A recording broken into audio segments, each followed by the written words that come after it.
সালামু আলাইকুম। আমি যখন এই ভিডিওটি রেকর্ড করছি তখন আমাদের প্রধান উপদেষ্টা ডক্টর মোহাম্মদ ইউনূস এবং তার 4 জন সফর সঙ্গী বিএনপি, জামাত, এনসিপির নেতাদেরকে নিয়ে তিনি যুক্তরাষ্ট্রের মানে আমেরিকার নিউ ইয়র্কের ফ্লাইটে আছেন। হয়তো কয়েক ঘন্টা পরে সেখানে পৌঁছাবেন। ওইদিকেও আবার একটা ইন্টেনশন আছে, যাওয়ার পরে জানি কি হয়। তো কেউ কেউ বলতেছে, গণমাধ্যমে দেখছি বিক্ষোভ করবে আওয়ামী লীগ, ট্যাকেল দিবে হচ্ছে জামাত, বিএনপি, এনসিপি। মানে আমেরিকাতে জামাত, বিএনপি এবং এনসিপির যেহেতু নেতাকর্মীরা আছে তাদের নেতারাও যাচ্ছে, সো সেখানে আওয়ামী লীগ যেন যুক্তরাজ্যের মতন কোনো ঘটনা ঘটাইতে না পারে, সেই কারণে ডক্টর ইউনূস কৌশলে 4 জন দেহরক্ষী অথবা প্রটেকশন একটা তিনি নিয়ে আসলে যাচ্ছেন। এটা বিভিন্ন জন বিভিন্ন রকম ব্যাখ্যা বিশ্লেষণ করেছেন। আমাদের আলোচনা ওই জায়গাটা না। যাবার আগে, দেশ ছাড়ার আগে তিনি খুবই গুরুত্বপূর্ণ একটা বার্তা দিয়েছেন গতকালকে। যাবার আগে বেশ কিছু বক্তব্য দিয়েছেন। কথাটার বেশ কিছু মিনিংস আছে। আপনি যখন নর্মাল একটা লাইন দেখেন মনে হচ্ছে লাইন, কিন্তু যখন এটা আপনি গভীরভাবে চিন্তা করবেন এখানে অনেক কিছু আপনার কাছে ফোকাস আসবে। ডক্টর ইউনূস যাবার আগে বলছেন, সর্বশেষ যেই মানে ব্রিফিংটা ছিল, যে খুবই গুরুত্বপূর্ণ এই মুহূর্তে সোশ্যাল মিডিয়াতে আমি এখন এই বাটে পড়ি নাই, আলহামদুলিল্লাহ, আল্লাহ মাফ করুক, কখন যখন বাটে পড়ি। এই যে এআই প্রযুক্তির অপব্যবহার যেভাবে শুরু হয়েছে, কখন কাউরে ফাঁসানোর জন্য, একটা মানুষে ফাঁসানোর জন্য বা একদম মানুষের নজর থেকে ফেলে দেওয়ার জন্য, যেটা হচ্ছে তাকে চারিত্রিকভাবে হেনস্থা করা। আর যত দিন যাচ্ছে প্রযুক্তিবিদরা এত রিয়েলিস্টিক মানে প্রযুক্তি তৈরি করতেছে, ভিডিও এডিটিং, যে সাধারণ মানুষ তো দূরের কথা, মাঝে মাঝে যারা এগুলো নিয়ে কাজ করে তারাও বিভ্রান্ত হয়ে যায় যে আসলে এটা সঠিক না ভুল। নিশ্চয়ই বুঝতে পারছেন। তা আমরা কথা বলছি এই কৃত্রিম বুদ্ধিমত্তা নিয়ে সারা পৃথিবীতে পজিটিভ যেমন আছে, বাট যারা বিজ্ঞানী, বড় বড় বিশ্লেষক, মনীষী, তারা বলতেছেন এই কৃত্রিম বুদ্ধিমত্তা একদিন মানুষের সর্বনাশ করে ছাড়বে। মানুষ যেভাবে কৃত্রিম বুদ্ধিমত্তার উপর ডিপেন্ডেন্ট হয়ে যাচ্ছে।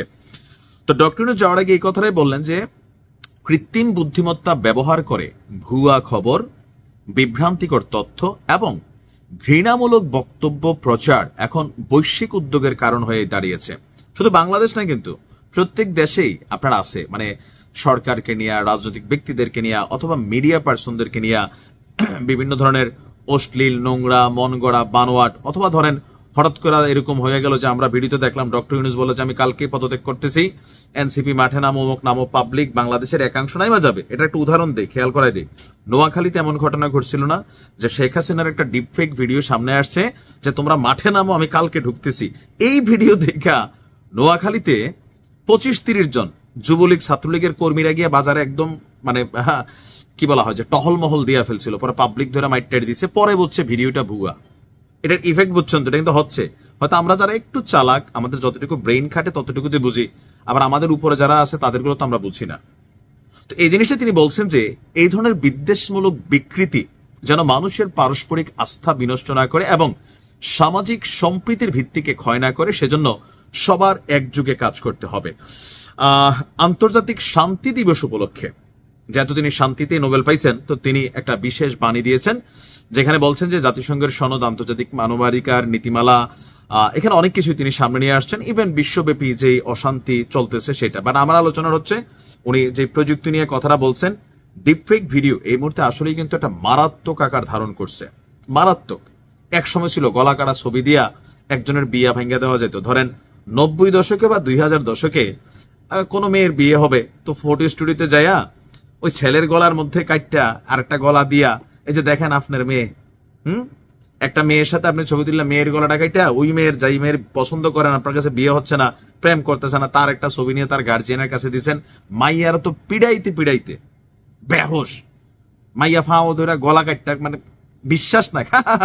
এটা কি সম্ভব নাকি? একজনের জায়গা তার একজনের ছবি, তুমি এটা প্রমাণ দাও। তো সেই 90-এর যুগের দাদা, চাচা, নানারা যারা আছেন তাদের কাছে এই যুগটা অনেকটা মনে হচ্ছে কেয়ামত যুগ অথবা আউলাইন্না যুগ।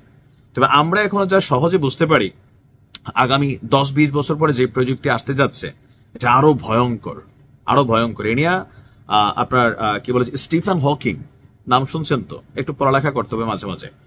পদার্থ বিজ্ঞানের ধরেন ছোট আব্বা, যে এরকম যে থাকে, আল্লাহ মাফ করুক, এখনো জিন্দা আছে, চেয়ারটা বৈশা বৈশা সেই মহাকাশ নিয়ে গবেষণা করে। তিনি একটা কথা বলছিলেন যে এআই প্রযুক্তি যেটা আসছে এটা মানব সভ্যতার ধ্বংসের একটা প্রধান কারণ হবে। আর এই কথাটার অন্য ব্যাখ্যা হচ্ছে ডক্টর ইউনূস তিনি সুশীল ভাষায় হয়তো বলছেন যে এগুলো মানুষের মধ্যে যে বিদ্বেষ হিংসা তৈরি করতেছে, রাজনৈতিক অস্থিরতা তৈরি করতে সক্ষম। তো আপনাদের উদ্দেশ্যে আমার একটা বক্তব্য, ফেসবুকে কোনো ভিডিও দেখা মাত্র, ছবি দেখা মাত্র কারুর পার্সোনাল নেকেট অথবা সামাও আপনি রিয়েকশন করেন না, আগে শিওর হন যেটা আসলে ঘটনাটা সত্যি কিনা। ভালো থাকুন, আসসালামু আলাইকুম।